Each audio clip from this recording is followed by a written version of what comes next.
tout le monde, aujourd'hui on se retrouve dans une nouvelle vidéo où on va crash tester des produits ensemble que j'ai commandés sur le site Beauty Bay. Pour le coup je viens de recevoir le colis il y a à peine une heure donc je n'ai rien testé, ça va vraiment être mes premières impressions. J'ai commandé samedi et je l'ai reçu aujourd'hui donc ça fait à peu près 5 jours, je ne sais pas quand c'est que vous verrez cette vidéo. Donc, dans cette commande on va avoir des produits skincare et des produits make-up que je vais de suite vous montrer et on va tout crash tester. Après le skincare, faut savoir que c'est des produits qu'il faut tester à long terme donc je pourrais vous donner que mes premières impressions. Mais je pourrais pas vraiment vous dire s'il y a des effets à long terme, etc. Donc si jamais, n'hésitez pas à aller me suivre sur mon Insta pour avoir des updates petit à petit de ces produits utilisés à long terme. On a une crème de jour de la marque Beauty Bay. C'est un format 125 ml, je vous laisserai les prix ici parce que je m'en rappelle plus du tout. Ensuite, toujours de la marque Beauty Bay, j'ai commandé un sérum hydratant à l'acide hyaluronique et au glycogène. Je suis désolée, je sais absolument pas prononcer les trucs. Après j'ai commandé le fameux peeling de chez The Ordinary, AHA 30% et BHA 2%, vous savez le peeling rouge. En make-up j'ai commandé un blush en crème de la marque Moi Makeup Academy. C'est la teinte Peach Puff, donc toujours de la marque Moi Makeup Academy, c'est un matte lipstick. J'ai commandé le fond de teint Full Coverage de la marque The Ordinary parce qu'ils en ont deux différents. Donc là je voulais celui qui était couvrant. Et le petit nouveau qui vient de sortir, leur anti-cerne. Donc c'est aussi censé être full coverage, j'espère que je ne me suis pas du tout trompée dans les teintes parce que je suis pas du tout douée. Et pour finir j'ai commandé une beauty blender de la marque Juno & Co parce que j'en avais entendu parler en bien sur plusieurs chaînes YouTube comme quoi elles étaient hyper souples, etc. Et sachant que je devais renouveler mes beauty blenders, je me suis dit pourquoi pas tester. Donc voilà, on va pouvoir commencer. Par le peeling. Il faut avoir nettoyé sa peau, ce que j'ai préalablement fait, ne pas avoir la peau humide. Donc j'ai lu toutes les conditions parce qu'il faut faire attention, c'est quand même assez concentré. Donc faut pas utiliser sur une peau sensible, je crois pas que c'est le cas de la mienne. Normalement il faut faire un test cutané, donc sur la main quelques jours avant pour voir si vous ne faites pas de réaction allergique. Je prends un gros risque. Je peux mourir en vidéo à tout moment, voilà, sachez-le. Et après, une fois que c'est appliqué, en fait les composants de ce produit sensibilisent votre peau au soleil, donc il faut éviter de trop s'exposer au soleil ou en tout cas mettre une bonne crème solaire. Commencer maintenant, c'est avec une pipette, il faut appliquer de manière homogène sur la peau et il faut laisser poser 10 minutes et l'appliquer avec le bout des doigts. J'ai une pote qui l'a fait et qui m'a dit que si ça picote c'est normal, mais là ça picote quand même assez fort. Je déconne pas pour le coup, je suis pas du tout douillette au niveau des masques qui piquent, mais là ça pique fort. Après je sais pas si c'est parce que j'ai des imperfections que ça pique sur mes imperfections, c'est fort possible aussi. Bon, finalement j'ai laissé poser un peu moins de 10 minutes parce que comme c'était la première fois je voulais pas trop perturber ma peau. Première impression déjà un soulagement parce que ça piquait, donc ça fait du bien d'enlever ce peeling. C'est tout doux, en fait c'est comme si j'avais fait un gommage. Maintenant je vais aller faire ce masque hydratation et on pourra tester la suite. Bon, maintenant que j'ai rincé mon masque hydratant, je vais venir mettre un sérum hydratant, donc c'est celui à l'acide hyaluronique et au glucogène de chez Beauty Bay. Hop là, avec une petite pipette. J'ai pas du tout l'habitude des pipettes. Je sais pas du tout comment il faut doser aussi. Je sais pas combien de temps il faut masser, je sais pas comment on voit que ça a pénétré, si ça pénètre ou si ça reste en surface. Donc on va bien voir ça, je crois que j'en ai mis un peu trop. Dites-vous que j'ai mis à peine 2 gouttes et j'en avais mis beaucoup trop. Là ça, je sais pas si ça va réussir à pénétrer. Il y a 50 ml donc ça peut paraître peu, mais vu la quantité qu'on utilise à chaque fois, pareil pour le peeling je crois qu'on est à 30 ml, un truc comme ça. Là pour l'instant ça colle un peu, je pense que vous pouvez le voir. On va appliquer la crème. J'espère que ma peau ne sera pas trop grasse et que du coup les fonds de teint et l'anti-cerne, je galérerai pas à les appliquer. S'ils adhèrent pas à la peau c'est un peu compliqué. Des fois c'est un peu compliqué de tester plein de produits en même temps parce que s'il y a un produit qui fonctionne pas ça peut être à cause de notre produit, etc. Et vu qu'on en teste que des nouveaux, on peut pas vraiment savoir. Donc là c'est la crème de jour, donc il y a 125 ml. Elle est censée protéger et hydrater. Donc c'est pour les peaux normales et grasses. C'est écrit en anglais donc je suis pas sûre de moi, mais je vois écrit normal, oily, huile, gras. C'est sûrement ça. Ah. A few moments later. Et j'ai littéralement mis 5 minutes pour sortir de la crème, je crois d'ailleurs j'en ai mis trop, j'ai un problème de dosage. Mais ce qui est cool c'est qu'il y a un loquet pour fermer, vu qu'il n'y a pas de bouchon, ça fait que la crème si vous voulez la transporter, vous n'avez pas de crème qui va se mettre partout. Elle est pas très grasse, elle est assez aqueuse. C'est assez agréable. Là pour le coup je sens plus mes pelures avec tout. Je sais pas si c'est le sérum, la crème, le peeling, mais du coup je sens plus du tout et c'est assez agréable. On va attaquer les produits teint. Je vais utiliser la base de chez The Ordinary, donc je l'ai pas commandé cette fois-ci, je l'ai depuis Noël. Je me suis dit quitte à faire un teint avec des produits The Ordinary, autant utiliser leur base. Elle va avoir une action lissante Vraiment c'est dingue, genre j'ai l'impression que ma peau elle a aucune imperfection une fois que j'ai appliqué cette base. Je suis super surprise quand j'ai pris la Beauty Blender sans l'humidifier. Elle était déjà très souple, aussi souple que mes Beauty Blender habituels mouillés. Et du coup j'ai nettoyé parce que c'était la première utilisation, je sais pas où elle a traîné, tout ça. Et là du coup elle est humide. Elle est super souple, j'ai jamais eu une éponge aussi souple. Après j'ai pas testé 36 000 éponges, j'ai testé celle de chez Primark, le Donro 80, les deux je crois que c'est. Et j'ai testé celle de chez Kiko aussi. J'ai des sous-tons dorés, effectivement. Là ça se voit pas parce que j'ai rougi avec tout ce que j'ai appliqué, mais j'ai des sous-tons dorés. C'est un peu dû aux taches de rousseur. Mais là je crois que c'est un peu trop jaune.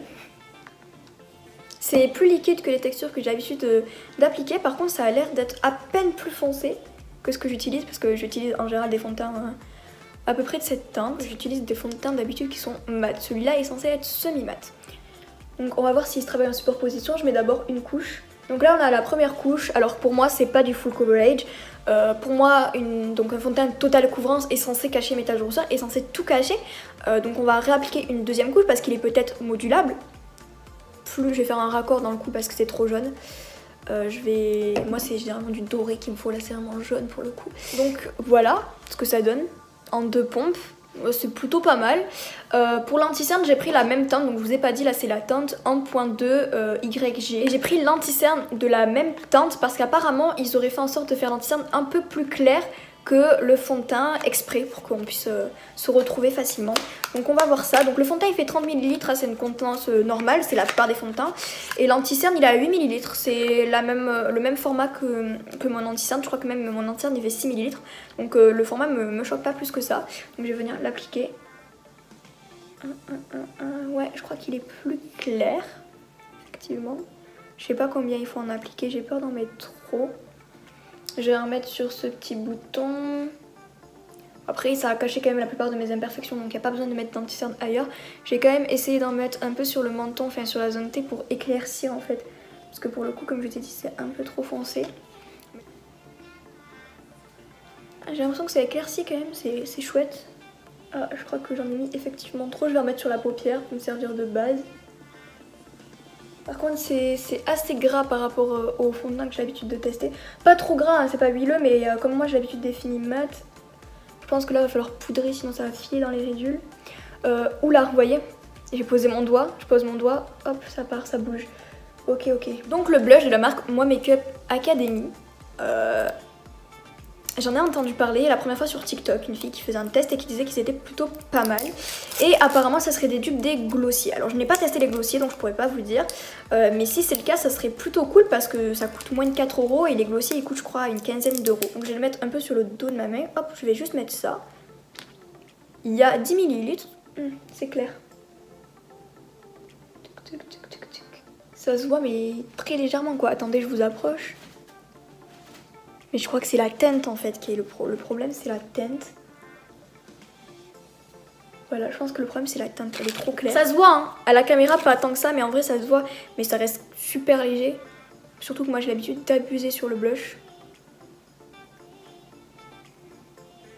Hop. Sachant qu'on va venir poudrer en plus après. J'ai pas l'impression par contre que ça fasse bouger le fond de teint. Mais par contre quoi c'est super léger. Peut-être que sur peau nue ou sur un fond de teint plus clair ça serait flagrant. Mais là pour le coup c'est super léger. Du coup on va retourner au niveau de l'anti-cerne. Cette éponge elle est vraiment trop agréable. Putain mais il faut que j'arrête de poser mon doigt. Je viens re-estomper parce que ça a pas mal migré dans les plis. Pour le coup je suis assez contente de mon teint. Là où il y avait un petit hic c'était au niveau du nez parce que comme je vous ai dit j'avais des zones de sécheresse donc ça la marque un petit peu. Mais avec le spray fixateur vraiment c'est un miracle. À chaque fois qu'on le met s'il y a des petites imperfections ça vient tout fondre, j'adore. Mais sinon ouais il se défend plutôt pas mal.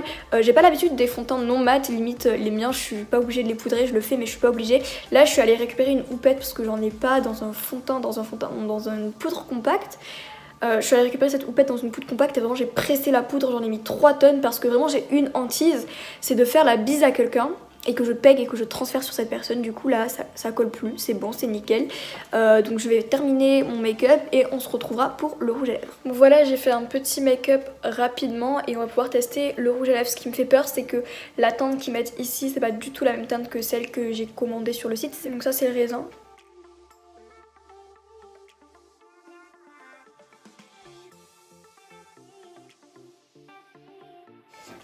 En fait j'aime bien la couleur mélangée avec le marron, je trouve ça plutôt cool, ça fait un joli nude. J'ai pas du tout l'impression d'avoir quelque chose sur les lèvres. Je vais finir par un petit gloss blanc nacré, histoire de finir le look.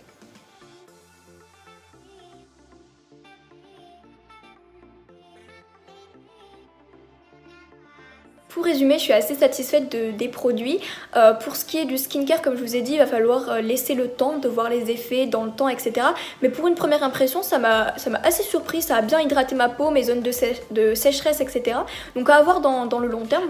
Pour la Beauty Blender, vraiment gros coup de cœur. Elle est tellement souple. À voir si elle se nettoie bien et qu'elle perdure dans le temps. Pour le fond de teint, ce qui est cool, c'est qu'on a un petit loquet, encore une fois, pour le fermer, pour pas que ça coule. Là, vous voyez, ça sort pas. Je trouve qu'on a réussi à bien rééquilibrer la teinte, même si elle partait de trop foncé avec la poudre et l'anti-cerne. Je trouve que là c'est honnêtement le teint que j'ai en temps normal, hein, la couleur de teint que j'ai en temps normal. Et je suis bien contente de la couvrance, elle est modulable en plus, je trouve qu'il a une bonne couvrance. Par rapport à mes autres fonds de teint mat, il a pas autant marqué mes zones de sécheresse. Ce qui est normal, un fond de teint mat c'est beaucoup plus pour les peaux tendance grasse, et là vu que j'ai la peau un peu sèche, semi-mat c'est parfait pour le coup, même si ça m'a un peu surprise et qu'il a fallu beaucoup poudrer. Au final ça marque pas tant que ça, mais ma zone de sécheresse ça fait à peu près 1 heure que je l'ai et on voit juste le petit bout de tout à l'heure là où il y a le nez sec, mais c'est tout. J'ai pas l'impression d'avoir la peau sèche, ça fait un joli rendu sur la peau. Pareil pour l'anti-cerne, c'est le plus gros que j'ai testé, bon j'en ai testé que 2 comme je vous ai dit, mais j'adore le résultat. Il a pas filé dans les plis pour le moment, après il faut voir dans la durée, hein. Honnêtement, je suis assez contente des produits teint. Petite déception sur le blush, je pense que vous avez deviné, parce qu'il est trop clair. Après, c'est un bon blush, mais la teinte n'est pas bonne. Et pour le rouge à lèvres, quand j'ai vu la couleur ici, j'ai eu un peu peur. Au final, c'est pas du tout la même couleur. Là, on est quand même moins orangé que là et moins clair. Et je trouve que la teinte est super belle. Ça fait un super beau nude. C'est super crémeux. Il coûte pas cher. Donc vraiment, c'était pas forcément l'article que j'attendais le plus, mais c'est une bonne surprise. Voilà. Bon, après, les rouges à lèvres en période Covid, bon, c'est pas ce qu'on porte le plus, hein. Mais je suis assez contente. Sur ce, n'hésitez pas à liker cette vidéo, à me dire en commentaire si vous avez testé un de ces produits, ou plusieurs d'ailleurs, et me donner votre avis, vos retours à vous. Si vous avez envie, si je vous ai donné envie de commenter un produit, n'hésitez pas à me le dire aussi, hein. N'hésitez pas à vous abonner si c'est pas encore fait, et je vous fais de gros bisous et à une prochaine vidéo. Bye!